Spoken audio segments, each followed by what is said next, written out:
Now, since the 18th century, Masi Agricola have been producing wine in the Veneto region of northeast Italy. The company, famous for their Amarone wine, was developed by the Boscaini family, who've spent years growing and developing the brand. Masi's president is Sandro Boscaini. He represents the sixth generation of the influential wine family, and he's known to some as Mr. Masi or Mr. Amarone due to his tireless efforts to elevate Veneto's signature red wine to one of Italy's most iconic products. This year, they are celebrating 25 years of distribution in Ireland, and Sandro Boscaini is with me today to mark the occasion. Good afternoon and welcome to our programme. Good morning to you and to your the followers. Now, your family has been involved in wine for a long, long time. You go back to the 18th century. Yes, from, in fact, 1772 is the first description of the commitment of my family with the vineyards and with the wine. In fact, in 1772, my family, Boscaini, they bought a large estate. The name is Vaio di Masi, which means Little Valley of Masi. That still is the central part of our group of vineyards in a different area, but always in the classic areas of Veneto, means in the north and east of Italy.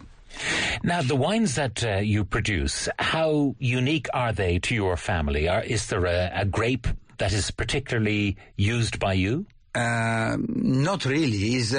We are right in the tradition of the region, and in particular in one of the tradition of the region, that to make the wine after the drying of the grapes. This is the appassimento. Appassimento, exactly. So how does that work? You harvest the grapes, and what happens then?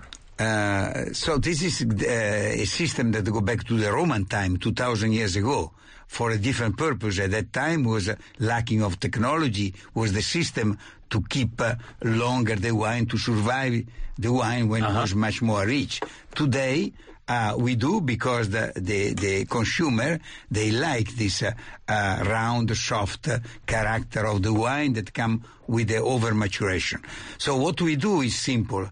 Now is the time, now in September, at the end of September actually, to pick the grapes, and instead to crush fresh, as everybody do on any part of the world, we slice in a gentle way the bunches of the grapes in the large bamboo racks under the roof, in a special room where the grapes are left to naturally dry. Sometimes we help with ventilation when the humidity is too strong, but it's a natural drying process that go from end of September, beginning of October, usually, up to middle of January in our case. By law, it could be enough to end at the end of November. But to make a good Amarone, a quality Amarone, as we do, is more than 100 days.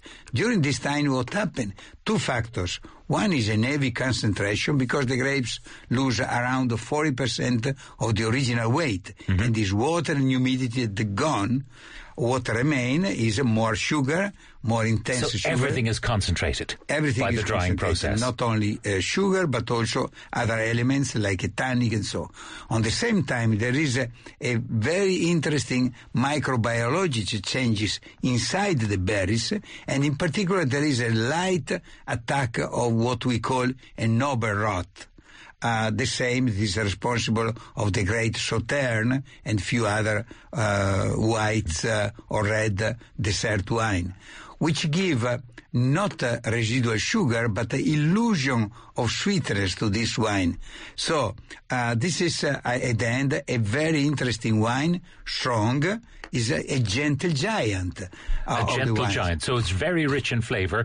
I noticed, I sampled some of your produce, and I noticed that 14.5% by volume in alcohol, one of them. We have 5, we are the largest producer and the more qualified producer of Amarone. We keep on our list 5 different Amarones, 3 top single vineyard, cru, one Riserva and one Amarone, our Costa Serra Amarone.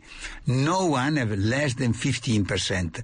Usually it runs from 15.5 to 17%. Wow. So it's a naturally very rich and very alcoholic wine. But again, is a giant. Is a giant as any giant. It must be in great proportion. Not only alcoholic, but big, strong, and also very round and soft. Now, how do you recommend that your wines be consumed? Is it with red meat, for example? Absolutely. With of course, need not an easy food type of food to be combined, but any kind of red meat or even pasta based on red meat sauce. But you wouldn't drink this on its own, just as a... Oh yes, you can do. You can do, in particular when it's a little mature, because it can be used like after an after dinner drink. Yes.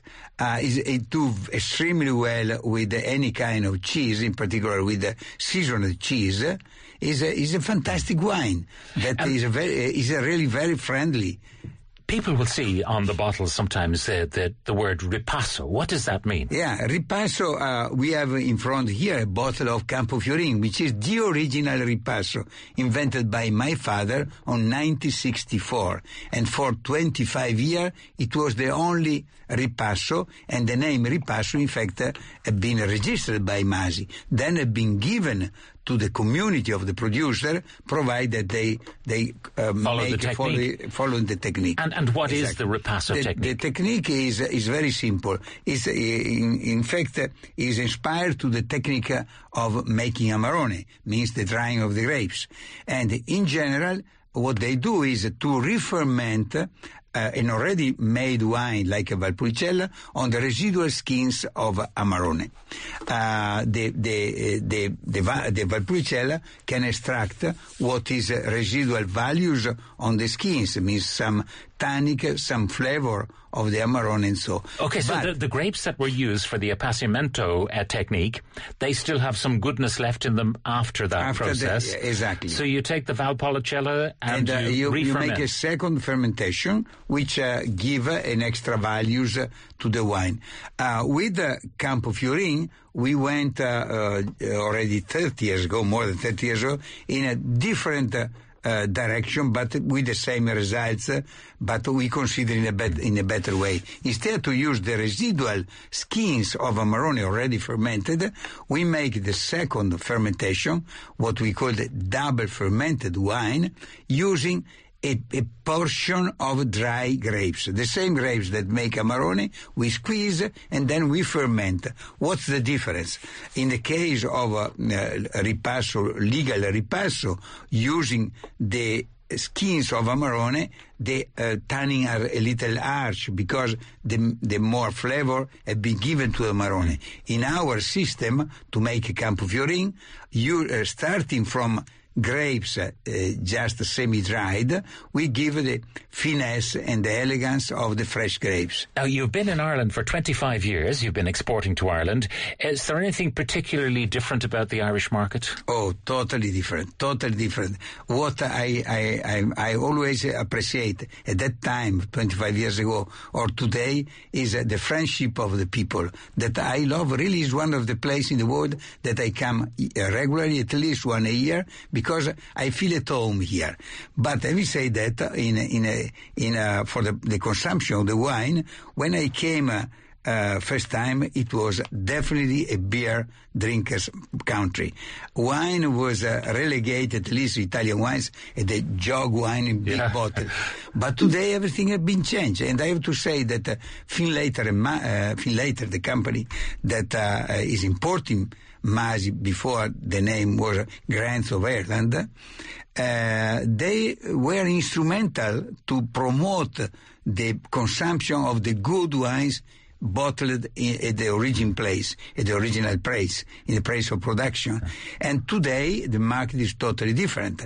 The consumption grow to 13 liters per capita, which is not high, but is even not too low. And there is a good interest on the wine, not only because it's an alcoholic beverage, but because through a glass of wine you can have great emotion, and is a great picture of the place where the grapes grown in the Mediterranean area in particular. Well, it's a great pleasure meeting you. We didn't really get a chance to sip the wines. We shall so do when the programme has finished. But Sandro Boscaini, president of Masi Agricola Wine and very popular wines in Ireland, thank you very much for joining us in the studio today. Thank you.